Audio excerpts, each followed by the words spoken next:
नारद संचार के ज्योतिष संवाद कार्यक्रम में आप सभी का स्वागत है और अनिल जैन का प्यार भरा नमस्कार। आप सोच रहे होंगे कि दिसंबर में ये प्रोग्राम क्यों नहीं हुआ। मैं नवंबर के लास्ट वीक में कोरोना वायरस से संक्रमित हो गया था, जिसके कारण मुझे करीब 3 हफ्ते हॉस्पिटल में रहना पड़ा और उसकी वजह से लंग्स काफ़ी इन्फेक्टेड हो गए थे, ब्लॉकेज हो गया था, जिसके कारण ये प्रोग्राम नहीं हो पाया। आज मैं कुछ ठीक हूँ।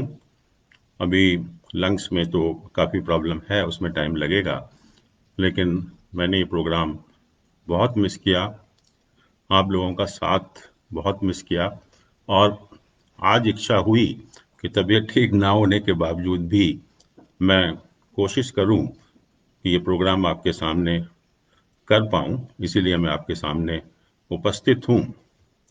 मुझे नहीं पता कि मैं आधे घंटे तक बोल भी पाऊंगा या नहीं बोल पाऊंगा, लेकिन क्योंकि मेरी बहुत एक इच्छा थी आप सबसे मिलने की, इसलिए मैं आपके सम्मुख उपस्थित हूँ। जैसा कि आपको मालूम है कि नव वर्ष की शुरुआत हो गई है और सर्वप्रथम मैं आप सभी को नव वर्ष की शुभकामनाएं देता हूं और ईश्वर से प्रार्थना करता हूं कि नववर्ष का प्रत्येक दिन आपका सुख और समृद्धि से भरपूर हो, आपकी सारी इच्छाएं पूर्ण हो, आपके सारे सपने साकार हों और ईश्वर से यही प्रार्थना करता हूं कि उनका आशीर्वाद आपके ऊपर हमेशा बना रहे। इसके अलावा मैं आप सभी का धन्यवाद भी करना चाहूँगा कि मेरी जो बीमारी के दौरान आपने जो शुभकामनाएं दी, स्नेह दिया, आशीर्वाद दिया और जो ईश्वर की कृपा थी, उसी के कारण शायद आज मैं आपके सामने उपस्थित हो पाया हूँ।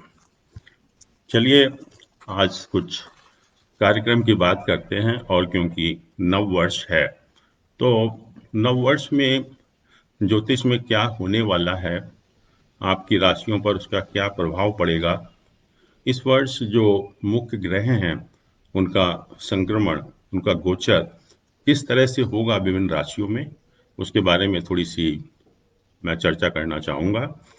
जो मुख्य ग्रह हैं, जो कुछ ग्रह हैं जैसे बृहस्पति हुआ, शनि हुआ, राहु केतु हुआ, इनका जो गोचर होता है हर साल वो हमारे ऊपर बहुत प्रभावित करता है। तो इस वर्ष जो गुरु है, जिसको हम बृहस्पति भी कहते हैं या अंग्रेजी में जुपिटर भी कहते हैं, जैसा आप जानते हैं कि इस समय मकर राशि में चल रहा है वो गोचर उसका, और गुरु 6 अप्रैल को कुंभ राशि में प्रवेश करेगा, यानी कि मकर राशि से कुंभ राशि में प्रवेश करेगा। उसके बाद वो वक्री होकर दोबारा से मकर राशि में 14 सितंबर को आएगा और फिर दोबारा से 20 नवंबर को कुंभ राशि में उसका गोचर होगा। फिर पूरे वर्ष या 2021 में कुंभ राशि में ही रहेगा। जहाँ तक शनि ग्रह का सवाल है, इस समय शनि जो है वो मकर राशि में गोचर कर रहा है और शनि जो है एक राशि में 2.5 वर्ष तक गोचर करता है और इस जो पूरे वर्ष में शनि का जो गोचर है वो मकर राशि में ही रहेगा, यानी कि शनि जो है वो राशि परिवर्तन नहीं करेगा। जहां तक राहु केतु का सवाल है, राहु केतु एक राशि में 1.5 वर्ष तक रहते हैं, 18 महीने रहते हैं और इस समय जो राहु है वो वृषभ राशि में गोचर कर रहा है और केतु वृश्चिक राशि में गोचर कर। इस पूरे वर्ष राहु केतु की राशि में परिवर्तन नहीं होगा, यानी कि राहु पूरे वर्ष वृषभ राशि में ही रहेगा और केतु पूरे वर्ष वृश्चिक राशि में ही रहेगा। हर ग्रह जो मंगल और शुक्र हैं वो 2 साल में एक बार वक्री होते हैं। सूर्य और चंद्र वक्री नहीं होते हैं और बाकी सभी ग्रह कम से कम एक साल में एक बार तो वक्री होते ही हैं। इस वर्ष जो वक्री ग्रहों का सवाल है, बुध ग्रह साल में 3 बार वक्री होता है, और इस वर्ष जो बुध के वक्री होने का समय है वो 30 जनवरी से 21 फरवरी तक, 30 मई से 23 जून तक, और 27 सितंबर से 18 अक्टूबर तक 3 बार ये बुध ग्रह वक्री होगा। गुरु और शनि हर साल वक्री होते हैं और काफी लंबे समय के लिए वक्री होते हैं, 3 से 4 महीने के लिए वक्री होते हैं। गुरु इस वर्ष 20 जून से 18 अक्टूबर तक वक्री रहेगा। शनि 23 मई से 11 अक्टूबर तक वक्री रहेगा। यानी कि अगर हम देखें तो जुलाई, अगस्त, सितंबर, अक्टूबर के करीब 3.5 महीने दोनों ग्रह इकट्ठा वक्री होंगे। इस वर्ष शुक्र भी वक्री होगा, क्योंकि जैसे मैंने कहा कि मंगल और शुक्र 2 साल में एक बार वक्री होते हैं। तो इस वर्ष जो शुक्र है वो वक्री होने वाला है, और वो 19 दिसंबर से 29 जनवरी 2022 तक वक्री रहेगा। इस वर्ष अगर हम ग्रहण की स्थितियों को देखें तो इस वर्ष एक विशेष वर्ष है, जिसमें कि 2 सूर्य ग्रहण और 2 चंद्र ग्रहण भी होने वाले हैं। जैसा कि आप जानते हैं कि सूर्य ग्रहणों की संख्या ज़्यादा होती है चंद्र ग्रहण के कंपैरिजन में। चंद्र ग्रहण मैक्सिमम 1 या 2 होता है, जबकि सूर्य ग्रहण 2 से ज़्यादा भी हो सकते हैं। इस वर्ष सूर्य ग्रहण 10 जून को दोपहर 1:42 से साय 6:41 तक, और ये जो 10 जून वाला सूर्य ग्रहण होगा ये एनुलर होगा, जिसमें कि हम एक रिंग की तरह सूर्य को देखते हैं। बहुत एक अद्भुत, बहुत सुंदर नज़ारा होता है। तो 10 जून को आपको वो देखने को मिलेगा। उसके बाद दूसरा सूर्य ग्रहण 4 दिसंबर को होगा, जो कि सुबह 10:59 से दोपहर 3:07 तक होगा। जहां तक चंद्र ग्रहण का सवाल है, पहला जो चंद्र ग्रहण है वो 26 मई को देखने को मिलेगा, जो कि दोपहर 2:17 से साय 7:19 तक रहेगा। और दूसरा चंद्र ग्रहण 19 नवंबर को प्रातः 11:32 से साय 5:33 तक रहेगा। तो ये ग्रहों की स्थिति है जो मुख्य ग्रह हैं वर्ष 2021 के लिए। अगर हम सब आप लोगों की जो राशियां हैं उसके हिसाब से भी अगर विश्लेषण करें और कोशिश करें कि इसके विभिन्न विभिन्न राशियों पर क्या परिणाम होंगे, तो उसकी भी हम थोड़ी चर्चा करेंगे। और ये जो परिणाम आपको बताए जा रहे हैं ये आपकी चंद्र राशि के ऊपर निर्भर हैं। और इसको देखने का तरीका बहुत सिंपल है, क्योंकि जब भी हम हिंदू ज्योतिष में या वैदिक ज्योतिष में राशि की बात करते हैं तो हमेशा हमारा ध्यान चंद्र राशि की तरफ जाता है। आपको सिर्फ इतना देखना है कि जो आपकी जन्म पत्री है उसमें चंद्रमा किस राशि में है। जो भी 12 हमारे जो हॉरोस्कोप के डिवीजन होते हैं उसमें आप देखिए हर राशि में हर एक पार्ट में एक नंबर लिखा होता है। वो राशि का नंबर होता है, जोडियक साइन का नंबर होता है।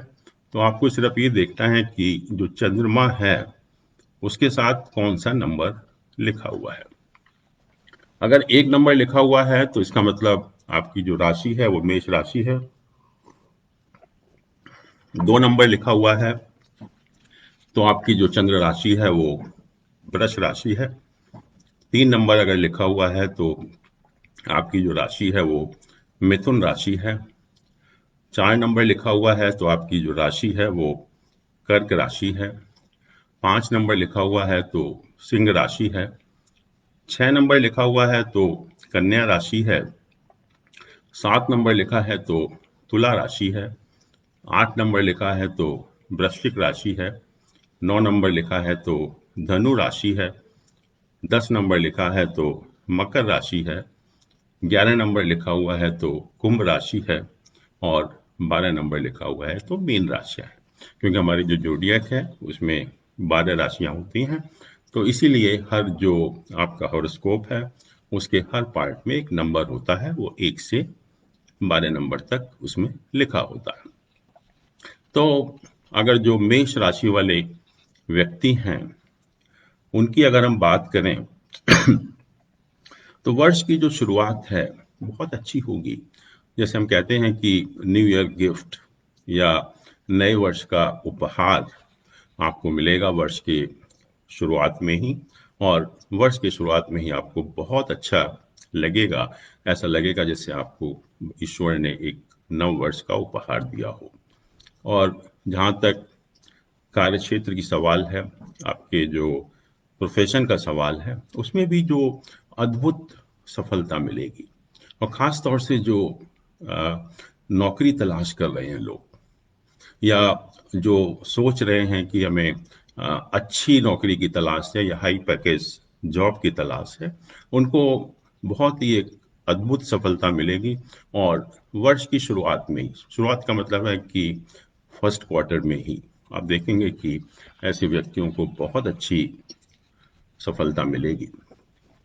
जहाँ तक धन और स्वास्थ्य का सवाल है, आर्थिक क्षेत्र में बहुत अच्छी प्रगति होगी, और करीब वर्ष के बीच में बहुत एक जैसे कहते हैं कि अनएक्सपेक्टेड फाइनेंशियल गेन्स होंगे, और कहीं से आपको बहुत अच्छा धन लाभ होगा। स्वास्थ्य की दृष्टि से भी ये पूरा वर्ष सामान्य रहेगा, कोई विशेष स्वास्थ्य में कोई समस्या आने की संभावना नहीं है। प्रेम संबंधों में सफलता मिलेगी। जो लोग हैं जो ऑलरेडी शादी योग्य हैं या जो शादी करना चाहते हैं, उनके जो प्रेम संबंध हैं वो शादी में परिवर्तन होंगे। और जहाँ तक जो लोग शादीशुदा हैं, दाम्पत्य जीवन में बहुत एक अच्छा संबंध रहेंगे, मधुर संबंध रहेंगे, और किसी तरह की भी कोई समस्या होने की संभावना नहीं है। बल्कि जहाँ समस्या चल भी रही है वहाँ कुछ ना कुछ उसका निदान होगा, और दोबारा से संबंध जो है बहुत अच्छे हो जाएंगे। खास तौर से मैं कहना चाहूँगा कि ये विद्यार्थियों के लिए ये वर्ष बहुत अच्छा है, और जितने भी जो कॉम्पिटिटिव एग्जाम्स हैं उसमें तो सफलता मिलेगी ही। इसके अलावा कुछ जो स्टूडेंट्स हैं जो फॉरेन यूनिवर्सिटीज़ में एडमिशन की कोशिश कर रहे हैं, पर्टिकुलरली जिसे हम कहते हैं कि यूएसए में आईवी लीग में, या बहुत जो टॉप क्लास यूनिवर्सिटीज़ हैं उसमें जो एडमिशन की कोशिश कर रहे हैं उसमें उनको मनचाही सफलता मिलेगी, और जीवन में बहुत एक अच्छा खुशी उनको मिलेगी। और यहाँ भी जो बाकी विद्यार्थी भी हैं उनको भी परीक्षाओं में, कंपटीशन में हर तरह से पूरी सफलता मिलेगी। अब थोड़ा वृष राशि की हम बात करते हैं। जो मैंने कहा कि जब जहाँ पर आपकी चंद्रमा लिखा हुआ है वहाँ अगर 2 नंबर लिखा हुआ है तो इसका मतलब आपकी जो राशि है वो वृष राशि है। ये वर्ष आपके लिए भी बहुत अच्छा वर्ष है। ये एक ऐसा वर्ष है जहाँ आपकी सारी इच्छाएं, जो कहते हैं कि मोस्ट चेरिस्ड विशेस, या जो आपके ड्रीम्स हैं वो सभी साकार हो पाएंगे। और साल का जो अंत होगा वो विशेष तरह मैं कहूँगा कि last quarter of the year बहुत ही एक विशेष सफलता का टाइम होगा, जिसमें आपको बहुत सुख समृद्धि मिलेगी, और जो आपकी बहुत दिनों से कोई इच्छा साकार नहीं हो पाई थी या पूरी नहीं हो पाई थी, वो उस टाइम बिल्कुल पूरी होगी। कार्य क्षेत्र में कुछ पॉजिटिव चेंजेस आएंगे, जैसे कि अगर आप प्रमोशन एक्सपेक्ट कर रहे हैं तो आपका प्रमोशन होगा। अगर आप दूसरी नौकरी की तलाश कर रहे हैं तो उसमें भी आपको सफलता मिलेगी। और स्वास्थ्य की दृष्टि से अगर हम देखें तो ये बहुत अच्छा समय नहीं है, खास तौर से जो second quarter of the year है, इसमें खास तौर से जो लोग ऑलरेडी ब्लड प्रेशर से या हार्ट प्रॉब्लम से या हार्ट संबंधी बीमारियों से प्रभावित हैं, उनको कुछ सावधान रहने की कोशिश करनी चाहिए। थोड़ा सा अपने ऊपर नियंत्रण रखें खाने पीने में और अपने जीवन को एक डिसिप्लिन तरीके से जिए। और मैं कहना चाहूँगा कि जो वैवाहिक लोग हैं और जो संतान की इच्छा कर रहे हों और संतान नहीं हुई है या और आगे संतान करना चाहते हैं उसके लिए ये वर्ष बहुत शुभ है। और ख़ास तौर से जिन व्यक्ति जो संतान की वाकई में ही इच्छा कर रहे हैं, उनकी पूरी इच्छा इस वर्ष होगी पूरी जो है। विद्यार्थियों के लिए भी यह वर्ष बहुत शुभ है और ख़ास तौर से जो कॉम्पिटिटिव एग्ज़ाम्स में विद्यार्थी अपीयर होना चाहते हैं, उनको पूरी सफलता मिलेगी और अच्छे इंस्टीट्यूट में उनको एडमिशन भी मिलेगा। अगर हम मिथुन राशि वाले लोगों की बात करें, जहाँ की चंद्रमा के साथ 3 नंबर लिखा हुआ है, तो ये वर्ष 2021 मैं कहूँगा कि बहुत अच्छा तो नहीं, इसमें मिले जुले परिणाम आपको मिलेंगे, कुछ अच्छे कुछ खराब भी। और ये जरूरी है इसीलिए इस वर्ष के लिए कि आप कोई भी रिस्क ना लें किसी भी काम में, पर्टिकुलरली अगर आप बिजनेस है या इवन जैसे कोई शेयर मार्केट है या कोई प्रॉपर्टी डील आप करना चाहते हैं, तो उसमें बहुत सावधान रहें, कोई जल्दीबाजी ना करें और किसी तरह का भी कोई भी रिस्क ना लें। नौकरी में चेंज होने की संभावना है और ख़ास तौर से जो लोग नौकरी में हैं, सर्विस में हैं, पर्टिकुलरली गवर्नमेंट में, तो पॉसिबिलिटी है कि आपका जो ट्रांसफ़र है, स्थानांतरण है, वो आपकी मनचाही जगह ना हो। व्यापार में उतार चढ़ाव बने रहेंगे और करीब साल के मिडिल में आपको कुछ विपरीत परिस्थितियों का सामना भी करना पड़ सकता है। और पर्टिकुलरली जो आपके पार्टनर हैं या आपके जो भी कोलैबोरेटर हैं, उनसे कोई भी अगर आप डीलिंग करते हैं तो उसमें विशेष सावधानी बरतें और कुछ पॉसिबिलिटी बनती है कि पार्टनर जो है आपको धोखा दे सकता है। वैवाहिक जीवन और प्रेम संबंधों में मधुरता बनी रहेगी, वहाँ कोई भी समस्या नहीं है और ख़ास तौर से जो प्रेम संबंध हैं वो शादी में भी परिवर्तित हो सकते हैं। इसके अलावा जीवन साथी का जो स्वास्थ्य है उसके ऊपर आपको विशेष ध्यान करने की ज़रूरत है, क्योंकि करीब जो थर्ड क्वार्टर है साल का, उसमें जीवन साथी के स्वास्थ्य को खराब होने की वजह से आपको कुछ चिंताओं का या समस्याओं का सामना करना पड़ सकता है। आर्थिक दृष्टि से भी ये मिले जुले परिणाम ही मिलेंगे और बहुत ज़्यादा अनुकूल समय नहीं है।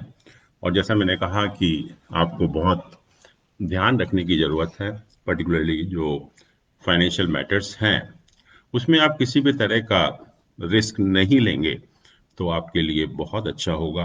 और जो भी आप फाइनेंशियल डील करते हैं तो उसमें आप ध्यान रखिए कि कोई जल्दीबाजी ना हो, बहुत सोच समझकर डिसीजन लें, जो लीगल एस्पेक्ट हैं उनको अच्छी तरह से एग्जामिन करने के बाद ही किसी निर्णय पर या किसी भी डिसीजन पर आप पहुँचें।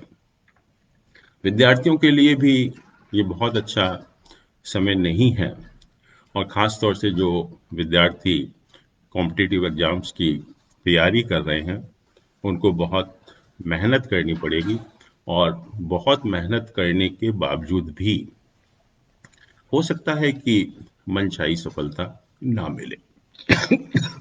तो इसलिए विद्यार्थी ध्यान रखें कि आपको बहुत मेहनत करने की ज़रूरत है। आप जो कोई भी अगर किसी टाइप का ओवर कॉन्फिडेंस है आपके मन में, तो उसको थोड़ा-सा ध्यान में रखें।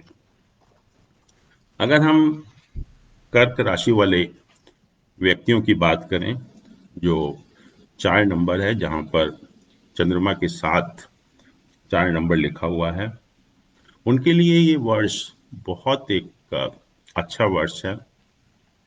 और वर्ष के शुरू में ही आपको नव वर्ष उपहार के रूप में आपको पता लगेगा कि वाकई में ही ये वर्ष आपके लिए बहुत शुभ होने वाला है।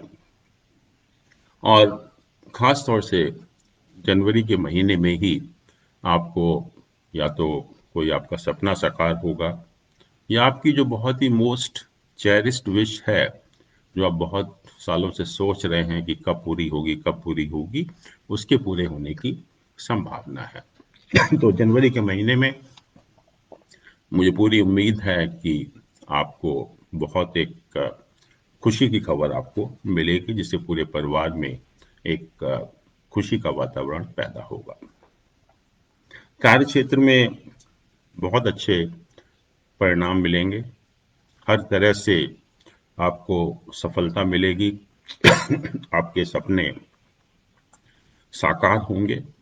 जो व्यक्ति नौकरियों की तलाश कर रहे हैं, उनको बहुत एक अच्छा, या मैं कहूँगा कि जो मनचाहा जॉब है वो मिलेगा। जो लोग नौकरी में परिवर्तन की कोशिश कर रहे हैं, बेटर जॉब की तलाश कर रहे हैं, उनको भी एक बेटर पैकेज जॉब मिलेगा। बिजनेस में अगर हम बात करें तो नई पार्टनरशिप, नया कुछ कोलैबोरेशन होने की संभावना है, और जिससे आपका काफ़ी नाम होगा, नेम एंड फेम आपको मिलेगा। और भी अगर आप एक्सपेंशन और डाइवर्सिफिकेशन की बात करते हैं बिजनेस में, तो भी आप कर सकते हैं। और ख़ास तौर से जो second quarter of the year है, उसमें अगर आप करेंगे तो आपके लिए बहुत शुभ होगा। आर्थिक दृष्टि से भी ये वर्ष बहुत शुभ वर्ष है। आपको समय समय पर कहते हैं कि जो गेन्स हैं, they will Sarpass all your expectations. खास तौर से मैं कहूँगा कि जो लोग स्टॉक मार्केट में हैं, शेयर मार्केट में हैं, उनको बहुत ही एक अनएक्सपेक्टेड गेन्स होंगे। इसके अलावा जो प्रॉपर्टी है या अचल संपत्ति जो कहते हैं, उसके भी जो आप अगर कोई सेल करेंगे, उसमें भी आपको बहुत अच्छा लाभ होगा। या जो कोई प्रॉपर्टी आपकी बिक नहीं रही है, तो अगर आप साल के सेकंड क्वार्टर में बेचने की कोशिश करेंगे, तो उसमें भी आपको सफलता मिलेगी। विद्यार्थियों को भी मनचाही सफलता मिलेगी। जो भी वो कॉम्पिटिटिव एग्जाम हो, नॉर्मल एग्जाम हो, या इवन जो फॉरेन एजुकेशन के लिए तैयारी कर रहे हैं, उनको भी अच्छी सफलता मिलेगी। और ऐसा ही नहीं, बल्कि एक बहुत ही एक रेप्यूटेड इंस्टीट्यूट्स में एडमिशन भी उनको होगा। खास तौर से जो प्रेम संबंध हैं या दाम्पत्य जीवन है, उसके लिए ये वर्ष बहुत अच्छा नहीं है। और जो प्रेम संबंधों में दरार आएंगी, प्रॉब्लम आएंगी, समस्या आएंगी, और दाम्पत्य जीवन में भी बहुत अच्छे रिलेशन नहीं रहेंगे। कलह की वृद्धि होगी, और आपस में जो मन मुटाव है वो थोड़ा बढ़ेगा। और स्वास्थ्य की दृष्टि से अगर आप कोई भी पुराने रोग का इलाज कराना चाहते हैं, तो उसके लिए ये वर्ष बहुत अच्छा है। आप अगर कोई भी क्रॉनिक डिसीज है, या कोई भी किसी आप रोग से संक्रमित हैं, तो आप अगर उसका इलाज कराएंगे, तो वो भी आपके लिए उसमें भी आपका जो बीमारी है वो ठीक हो जाएगी। अब अगर हम सिंह राशि वाले व्यक्तियों की बात करें, सिंह राशि का मतलब जहाँ चंद्रमा के साथ 5 नंबर लिखा हुआ है। ये वर्ष एक सामान्य वर्ष है, ना तो कोई ऐसा कोई नुकसान तो नहीं होने वाला है, लेकिन कोई विशेष उपलब्धि भी नहीं होगी। और जो भी आप काम करते हैं उसमें जल्दीबाजी ना करें, कोई भी रिस्क ना लें और नॉर्मल तरीके से ही हर काम आप करें। कार्य क्षेत्र में भी आप देखेंगे कि आप जो एक्सपेक्ट कर रहे थे वैसा नहीं होगा। आपको कड़ी मेहनत करने के बावजूद भी जो परिणाम होंगे वो आपकी इच्छा अनुसार नहीं होंगे। और ख़ास तौर से ऐसे लोगों को जो व्यापार में हैं, बिजनेस में हैं, मैं कहना चाहूँगा कि ये वर्ष है जहाँ कोई भी नया इन्वेस्टमेंट करते समय बहुत सावधानी बरतें। और मैं तो कहूँगा कि कोई भी नया बड़ा इन्वेस्टमेंट कम से कम ना करें इस वर्ष। और जो आपके अपोनेंट्स हैं, विरोधी हैं, उनसे भी आप सावधान रहिए, क्योंकि जो इस वर्ष का जो सेकंड क्वार्टर है उसमें वो कुछ ना कुछ आपको नुकसान करने की कोशिश करेंगे। तो इसलिए जो भी आपके कॉम्पिटिटर हैं, आपके अपोनेंट्स हैं, आपके जो विरोधी हैं, उनसे जो है विशेष सावधानी बरतने की जरूरत है। आर्थिक दृष्टि से लाभ तो नहीं होंगे, लेकिन खर्चों में जो अनावश्यक खर्चे हैं, एक्स्ट्रावेगेंसी है, उसमें वृद्धि होगी। तो ये ध्यान रखिए कि जो आप एक्सपेक्ट कर रहे हैं फाइनेंशियल गेन्स, वो नहीं होने वाले हैं। इसलिए अपने जो भी खर्चे हैं, अनावश्यक जो खर्चे हैं, उन पर अंकुश रखने की कोशिश करें। इसके अलावा जो स्वास्थ्य है, स्वास्थ्य में भी आपको उतार चढ़ाव का सामना करना पड़ेगा। और ख़ास तौर से जो लोग पर्टिकुलरली जो डायबिटिक्स हैं या जो हाई ब्लड प्रेशर से पीड़ित हैं, ऐसे लोगों को बहुत सावधान रहने की ज़रूरत है, क्योंकि जो प्लानिटरी पोजीशन है इस वर्ष, उसके हिसाब से जो third quarter of the year है उसमें ऐसे लोगों को कुछ स्वास्थ्य संबंधी समस्याओं का सामना करना पड़ सकता है। छात्रों के लिए भी, ये जो विद्यार्थी हैं उनके लिए भी जो बहुत अच्छा समय नहीं है। एक तो उनको बहुत मेहनत करनी पड़ेगी, और मेहनत करने के बावजूद भी हो सकता है कि मनचाही सफलता उनको ना मिले। और ख़ास तौर से जो स्टूडेंट्स हैं जो बेसिकली कॉम्पिटिटिव एग्जाम्स की तैयारी कर रहे हैं, उनको मनचाही जगह एडमिशन मिलने की संभावना बहुत कम है। इसके अलावा भी जो विद्यार्थी फॉरेन एजुकेशन की तैयारी कर रहे हैं, उसमें भी ये जो प्लानिटरी पोजीशन है उसके हिसाब से बहुत अच्छी जगह एडमिशन होने की संभावना बहुत कम है। तो विद्यार्थियों को खास तौर से बहुत मेहनत करनी पड़ेगी। और जहाँ तक प्रेम संबंधों का सवाल है, उसमें कोई विशेष परिवर्तन नहीं होगा। जो दाम्पत्य जीवन है उसमें भी सामान्य जीवन रहेगा, उसमें कोई एक विशेष परिवर्तन होने की संभावना नहीं है। तो दोस्तों, हम लोग इसको कंटिन्यू करेंगे नेक्स्ट वीक में। बाकी जो राशियां हैं कन्या से लेकर मीन तक, उनके बारे में भी हम चर्चा करेंगे अगले हफ्ता। और दोबारा से मैं आप लोगों को बहुत बहुत धन्यवाद देना चाहता हूं कि आपकी जो शुभकामनाएं थी मेरे साथ, उन्हीं की वजह से आज मैं आपके सामने उपस्थित हो पाया हूं, और ईश्वर की विशेष कृपा थी। और मैं दोबारा से आपको नववर्ष की शुभकामनाएं देता हूं। ईश्वर से प्रार्थना करता हूं कि ईश्वर का आशीर्वाद आप सबके ऊपर बना रहे, आपके सपने साकार हों, सबकी इच्छाएं पूर्ण हों। बहुत बहुत धन्यवाद। नमस्कार।